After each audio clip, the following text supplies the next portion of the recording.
G'day legends, I hope that you're having a fantastic day. Today, well, we always talk about divisive things, but there's not much more as divisive as, of course, speaking about the US election and potential Russian interference or influence. And we're going to break this all down today and how I see this and my knowledge around Russia's hybrid warfare campaigns and looking at what is going on in the US. Now, we're well within a month of the November 5th date of the US election. And what we're hearing more and more about Russian influence, interference, and of course, we've seen the FBI spring then a number of media channels that were receiving funding by backdoor channels that related back to Russia.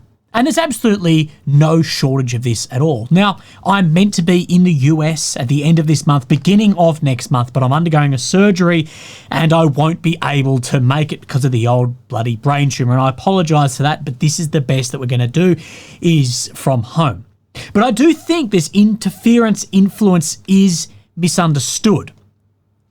I think people are looking very surface level, and I do believe that this is more sophisticated than you see on the surface, but I do disagree with the influence that these information and intelligence campaigns are having. And I don't think that all of them have been seen to. Yes, $10 million is an astronomical amount of money for you and I, but on a state level, that is pennies. For the influence this can have, the amount that has been found is less than 1 or 2 missiles that Russia fire of tens a day. So I believe there's probably a lot more that hasn't been seen yet, and we'll go over that and division in a second. But on the surface, or at least below that, I actually think that what it is the exact opposite of what the mainstream media is telling you. Because what they're telling you that Russia is doing versus my knowledge of how Russia sees the future, this doesn't line up. And I actually believe it is the exact opposite of this. And I'll explain why. But firstly, we need to remember that the majority of Western media and the vast majority of Western leaders are vehemently pro-Harris. In a democracy, power is wielded through the opinions of the majority. Therefore, power lies in manipulations of said opinions. We don't have a state-run media. We have a media-run state. This is why all of this is so important. Now, I'm going to go into the its and itty bits in a little bit, but I want to give a TLDR, a too long didn't read. Okay. Russia sees that the strength Russia has moving forward is traditional, conservative, religious values. They'll often pin themselves as the last bastion of European traditional values. You'll hear this, and you'll hear this when Putin or Lavrov or whoever speak about multipolar worlds. And often that the loss of traditional conservative religious values, they will put to more of a crude term like woke ideology, is what they say will give Russia the upper hand in the future, heading into, of course, the term we used before, the multipolar world. We'll break down exactly what the Russians may mean by the term multipolar world in a minute, because it may be different to what other maybe Western leaders will say if they say this term or allude to this term. So we have Russia saying that their strength is in these traditional conservative religious values, and that the loss of these values is a massive burden on a state. Well, who else preaches that progressive, left, woke values are internally killing itself? Are killing the West? Or killing America? Donald Trump. He alludes to this or says it in black and white very often. This is why Trump is so decisive, because he's seen as the kryptonite to these sort of, for want of a better term, woke ideals or woke ideology. This is why he's loved by those that share this opinion and hated by those that see progressive politics as progression, and that he's trying to turn that back. My question is, if traditional values is what Russia sees the reason for their future power, and the more progressive values is the demise of America or the West's power, why the fuck then would the Russians influence that party to win? The party with the same surface level, at least, views on conservative, traditional, religious values. If Kamala epitomizes everything Russia says is wrong with the West and will ultimately be why there's a reduction in power from a unipolar to a multipolar world, why would they want to help fix that? I've said it in this message. Between Putin and Trump, the mainstream will say they are similar. This is exactly the reason why I believe Putin doesn't want Trump in power. We'll speak about this more, and we'll answer the Ukraine question that you have as well. So, why do I have this opinion?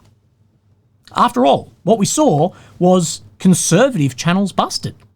Well, what I'll say is, that's just the ones that we have seen busted, at least through the media. But I expect there is far, far more foreign money flowing into the pockets of media, of bloggers, of protesters, whether directly or indirectly. But I also believe there could be a lot of propaganda, disinformation campaigns, or what's known as black propaganda going on as well. Even potentially some reverse psychology as well.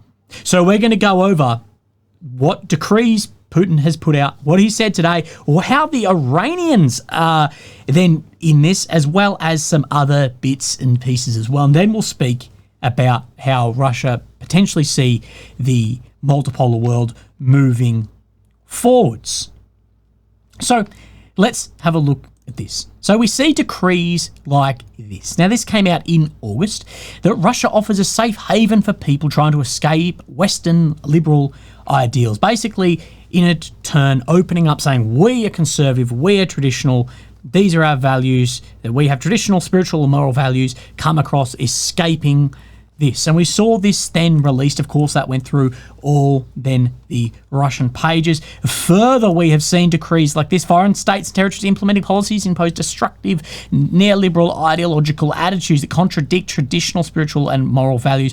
They're saying here Russian spiritual and moral values, and a list of countries, including the US and Australia and the majority of Europe. So this is where we get this idea from. This is how we are building this. And we see this of a breakdown, say, for some Russian FSB, SVR, so think CIA, FBI, so international domestic intelligence operations. Russia's argument is that it's the bastion of traditional values embodied by religiosity, the nuclear family, and heterosexuality, and loyalty to the state. This is what they're pushing out into the world. This specifically is talking about pushing into Africa of the multipolar worldview, which we will talk about what that is. The Russian narrative of its defense of traditional value finds a particular expression and confluence with Russia's unconventional warfare capabilities, which then we see, and we see the pages pushing this same stuff. Now, we've spoken about some propaganda that may be going on as well. Of course, this is what Putin has said. That we could, if we could name a favourite candidate, it used to be Biden, but now he's not participating in the election campaign. Then he's saying that if the allies to support Harris, then that is what we are going to do, while he smiled. Now, people said, was he telling the truth? Was he using reverse psychology to maybe provoke backlash or drive voters to the other candidate to push them towards Trump? Holy shit, we don't really know. But again, I think all this can be boiled down to sowing division may be more important than one particular candidate. Let's talk on that. Another message of mine. It's all about division. I think it is highly likely the Russians, the Chinese, are funding everything from white nationalist Nazis to LGBT teachers. Not directly, but indirectly. So you don't really know where this money is coming from. Potentially even into some protests that we see as well, to try and sow more division. You can see back through older KGB operations to do similar to this also. So we see as well The Iranians, the FBI said this week that Iran has tried to provide Democrats with material stolen from Donald Trump's campaign. It's a spate of efforts adversaries to weaken faith in the outcome and potentially alter results. While much of the attention has been focused on Iran, Russia still seems to be the biggest threat. So Iran and Russia, they're very close allies now. They've grown much, much closer throughout the war in Ukraine. And we see Iranians are pushing this way. I don't think the Iranians would be doing this without some Russian influence. So is it really pushing, or is it trying to undermine the Republicans? Is that what the propaganda, what the influence trying to undermine then the right wing, to maybe push people to the left or help the left or sow division? This is where when we've laid out these traditional conservative stuff, how people relate Putin to Trump, my whole argument is because you can make this relation is exactly why Putin doesn't want Trump in power. Of course, you'll ask me, well, what about this? And this is a question I responded to. You think there's a chance that Russia does want Trump in, as he says he'd end the war immediately? And this is a great question, and this is something which I've answered here, but again, I can see exactly why this could be there too. Russia is winning currently, slowly but surely. Currently on the front line, Russia does have the initiative in almost all variables of the war. Artillery, manpower, domestic weapons production as well. Without massive change, we will continue seeing this grind one way. Of course, no crystal ball, but right here and now, who is winning on the war? It is Russia. Kamala is predictable. She's already in power. She's already been in power for a number of years. So if she gets into power again, the Russians, Putin can assume that nothing will change. The military aid, the rebuilding, all of that will very likely stay very similar. And what Russia may be seeing is, well, if we're winning currently and then nothing changes with this predictability, that's what we want, because we can continue on that vector of winning slowly but surely. Putin cannot be sure of what exactly Trump will do. Trump is highly unpredictable. This is a lot of people's criticism of Trump, is he's highly unpredictable. Putin knows this. Now, Trump says he'll end the war, but he also says if then Putin doesn't, he will give even more aid than Kamala. This is probably exactly the reason that Putin didn't launch the war while Trump was in power, waited for him to get out of power, and then launches the war. I believe for this war, if Putin wants to achieve whatever goals are set, because the goalpost is very actually hard to see, that it probably wants Kamala in power because of the predictability and the ability to push these informational warfare campaigns around progressive politics, left-wing, woke, conservative, traditional, into areas of the world too, to further undermine. So let's have a little bit of a look at some other bits here before we get into something else. With some of this, I believe the Russians could want to be found supporting some of the right wing to actually discredit it. The Russians believe that left-wing liberals will be the end of Western societal dominance in that multipolar world. Then why would they support the right-wing Republicans? Maybe to undermine them instead. That helps the left by a proxy. Now, what is black propaganda? Because some of this may be the Russians. Some of this may actually just be someone else to actually undermine that as well, as a tool to undermine the Republicans. Again, like in 2017 when Trump got in, people pointed, well, you got in because of the Russians, or you got in because of the Chinese. It could be used as a form of propaganda to undermine that campaign. Again, black propaganda is a message concealed or falsely attributed to another party. Its purpose is to deceive, mislead, or manipulate the audience by believing it comes from a legitimate or trustworthy source. Often the opposing side in a conflict creates confusion and using psychological operations, warfare, and political conflicts. So there's a couple of things here. So you could have disinformation that the Russians maybe have purposefully funded right-wing media and been found and gone, this is great because it undermines that campaign, helping the left, or another party or other players then having funding in here to try and have that black propaganda and discredit more here as well, or just sow division so then no one believes the result of the election. This is going to be a huge, huge problem. Whoever gets in, whether Trump, Kamala, I just think 50% of people are just not going to believe the result. They're going to blame the Russians, or they're going to blame voter fraud, and that's going to be a huge problem. And this division, that helps the other nations. So where we need to start on talking about what Putin wants, getting an understanding of this. why and how does he see not the fall of the West, but a reduction in the West's unipolar power, of course, America being at that top. And what do they see is not their way to the top per se, but the way of being then an equal. And that reduction in influence resulting in what we see Putin more and more, including today, speaking about North Korea, as the multipolar international system. Now, anything in Russian politics is actually hard to get like really good details on because it's such a closed, scripted system. But since the fall of the Soviet Union, we have been in a unipolar world, America at the top. Of course, during the majority of the 20th century, we were in a bipolar world, consisting of then your Marxist communism and your democratic capitalism. Of course, since 91, it has been a unipolar with democratic capitalism at the top. What we hear more and more is Putin, his Minister of Foreign Affairs, Lavrov, and many others speaking that a move to a multipolar society is inevitable.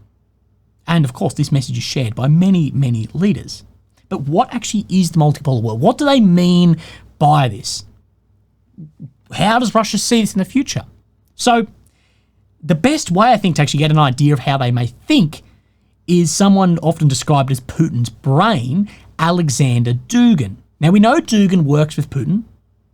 We don't know exactly how much influence he actually has. Some say it's a lot, some say it's very little. But he has to have enough influence that Ukrainian agents, or at least partisans working for Ukraine, tried to kill him with a car bomb that actually ended up killing his daughter. But he speaks about multipolar world, and we can assume this is what Putin thinks. That he describes a multipolar world, that it isn't states at the top, that it's different civilizations, exclaiming basically that powerful world nation states do not have sovereignty anymore.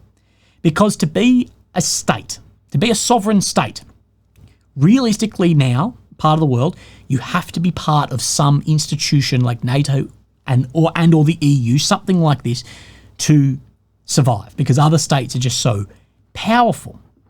And what he says is, well then, hence you forego some of your sovereignty to be part of a coalition, or that he may say a civilization.